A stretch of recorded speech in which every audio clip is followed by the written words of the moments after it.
apakah semua orang yang puasa bisa mendapatkan 4 kemuliaan tadi atau tidak? Ini poinnya.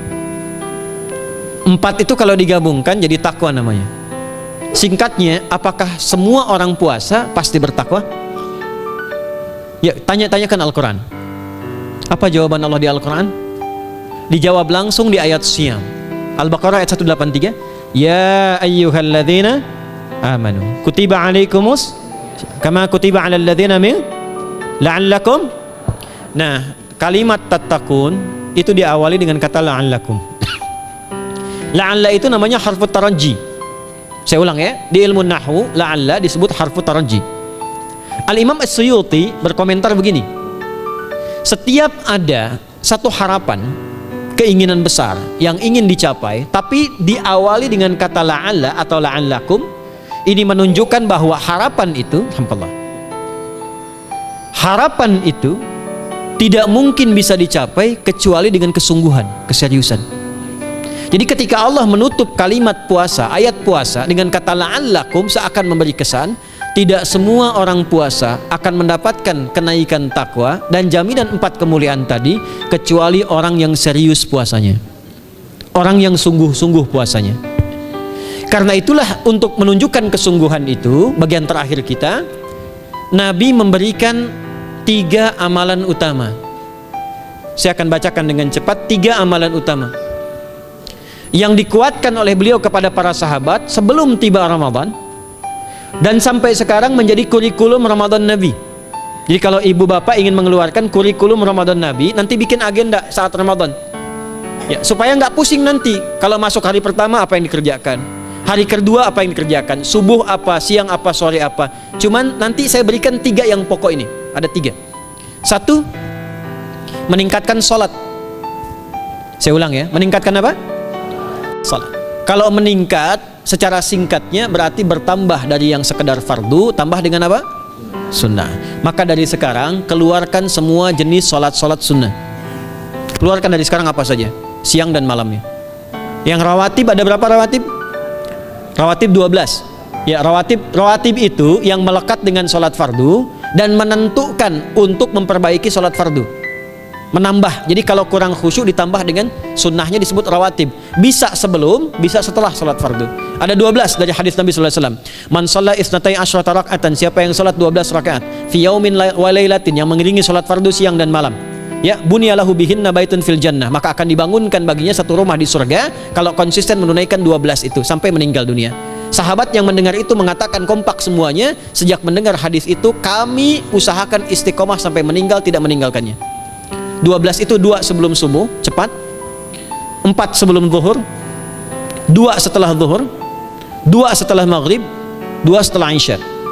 2 rakaat sebelum subuh, 4 rakaat sebelum zuhur. Kalau nggak bisa 4 rakaat karena terbatas waktunya, boleh 2 rakaat khusus untuk sebelum zuhur.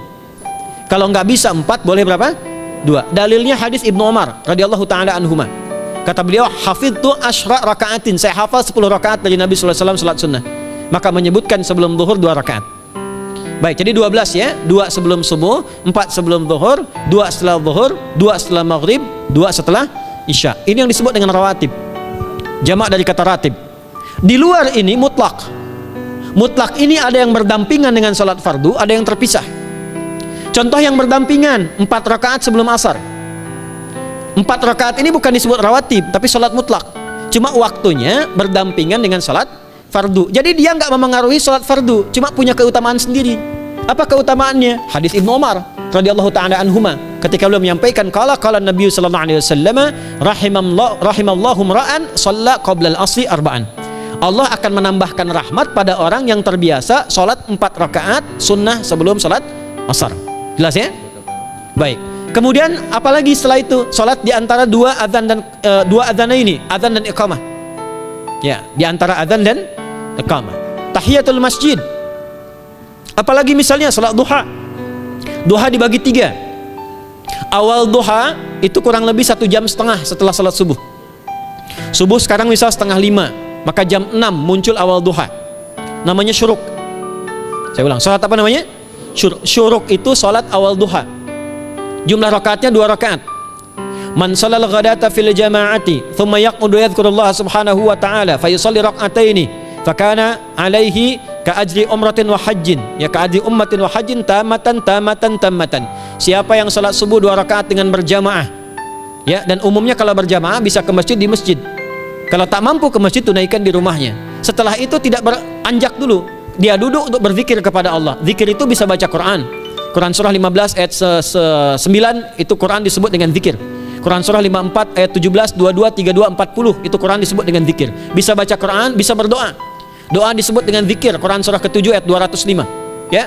Bisa dengan apa lagi? Bertafakur, ya, mengaji, ta'lim, itu disebut dengan zikir. Ali Imran ayat 190 191. Alladzina yadhkuruna Allaha qiyaman wa qu'udan wa 'ala junubihim wa yatafakkaruna fi khalqis samawati wal ard. Ya, disebut dengan zikir.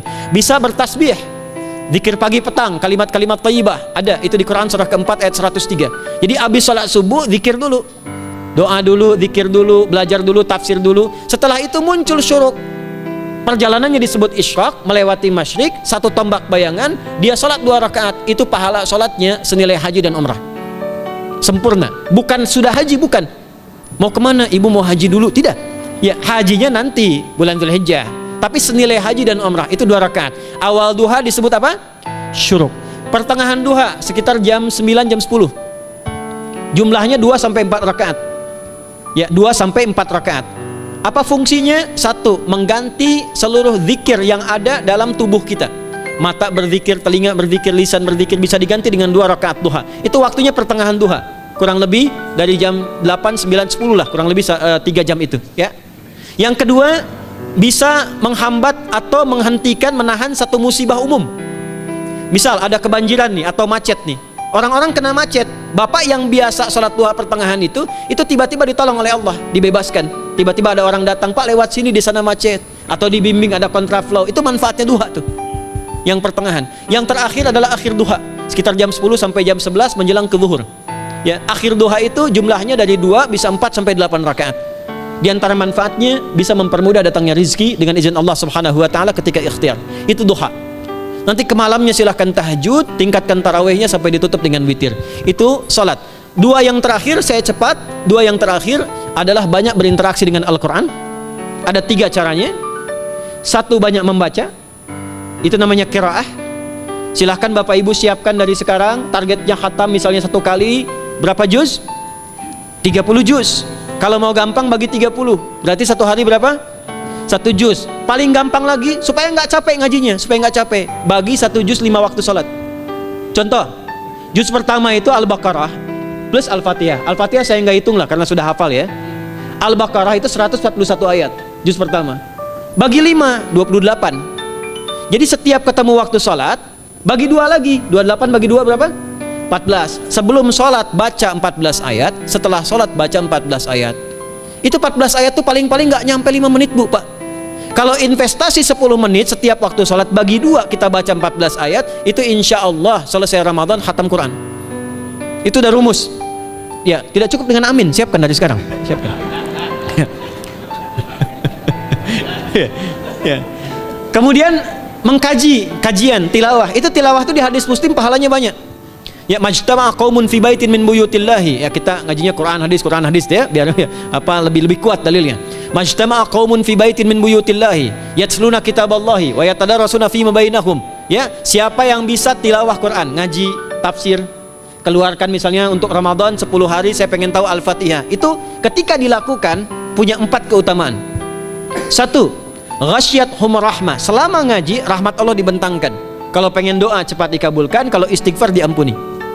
Yang kedua, awas ini nazalat alaihimus sakinah, diberikan ketenangan dalam jiwa. Bapak Ibu pengen di rumah tangga nyari sakinah, isi dengan Quran di rumah. Amalan terakhir infak. Ya, hadisnya dari Ibnu Abbas, Ibnu Abbas radhiyallahu taala anhuma, qala, ya, beliau mengatakan kana Nabi sallallahu alaihi wasallam ajwadan nas wa ajwadu ma yakunu fi Ramadan. Adalah Nabi sallallahu alaihi wasallam itu orang yang sangat luar biasa dermawan dan lembut. Dan bertambah dermawan lagi ketika tiba Ramadan. Apa yang dilakukan Nabi? Mensupport sahabat, siapapun yang punya anggaran untuk infak, disiapkan sebelum Ramadan. Jangan berpikir banyak Bu, yang penting ada anggaran. 30.000 nggak ada masalah. Setiap hari 1.000, tidak harus uang, makanan. Pernah dengar hadis ini nggak? siapa yang memfasilitasi bukaan orang puasa walaupun dengan sebiji kurma dan sehirup air, maka dia mendapatkan pahala seperti orang puasa itu tanpa dikurangi sedikit pun. Ada hadisnya sahih di At-Tirmidzi. Tapi bukan berarti nyari kurma ke Tanah Abang setiap hari satu terus minumnya satu sedotan aja ganti-ganti. Ya, maksudnya apa? Yang paling minimal kita bisa keluarkan. Itu pahalanya 700 kali lipat dikali 10. Paling standar. 700 kali itu standar biasa di hari ini. Dalilnya Al-Baqarah ayat 261 yang dibacakan Adinda tadi kita itu. Ramadan kali 10 lagi. Maka dari itu disiapkan dari sekarang untuk infak. Kalau kami di desa itu, ibu saya selalu kalau Ramadan itu RT-nya setiap rumah. Ini untuk bukaan hari ini rumah A, rumah B, rumah C. Bukaan besok rumah A, rumah B, rumah C. Boleh tuh di PWM Pak dipraktikkan. Ya, misalnya anggota perserikatan siapa dikasih kesempatan. Mungkin nanti yang lain kurmanya, yang ini misalnya jeruknya, yang ini ininya. Setiap ada bukaan ya kirim ke yatimnya, ya kemudian ke pondok-pondok asuhan Muhammadiyah yang tadi disebutkan sekian ribu itu, cari pahala. Ya, saya kira itu yang bisa saya sampaikan. Sampai dengan batas waktu yang diberikan, semoga bermanfaat dan semoga Allah Subhanahu wa taala memberikan kemuliaan kepada kita semua, kesehatan. Dan saya yang terakhir saya ingin sampaikan doa penting. Tolong hafalkan doa ini. Dan ini doa yang diajarkan Nabi menjelang Ramadan supaya mendapatkan kesehatan, kekuatan, keselamatan untuk beribadah saat Ramadan. Hadisnya di At-Tirmidzi nomor hadis 3254. Qala, langsung saja qala Nabi sallallahu alaihi wasallam, Allahumma ahillahu alaina bil yumni wal iman was salamati wal islam rabbi wa rabbuka Allah. Nah, itu tolong nanti dihafalkan, tadi sudah direkam, dibimbing. Nanti ketika ditetapkan masuk awal Ramadan, bacakan itu. Ya Allah, anugerahkan awal Ramadan kepada kami dengan ketenangan, kedamaian, kekuatan iman, keselamatan, sehat, nggak sakit sampai selesai puasanya, diberikan kekuatan untuk ibadah dalam keislaman dan diikhlaskan hanya karena Allah Subhanahu wa taala. Subhanakallahumma wa bihamdika nasyhadu an la ilaha illa anta nastaghfiruka wa natubu ilaik wa akhiru da'wana alhamdulillahi rabbil alamin wal 'afu minkum fastabiqul khairat. Assalamualaikum warahmatullahi wabarakatuh.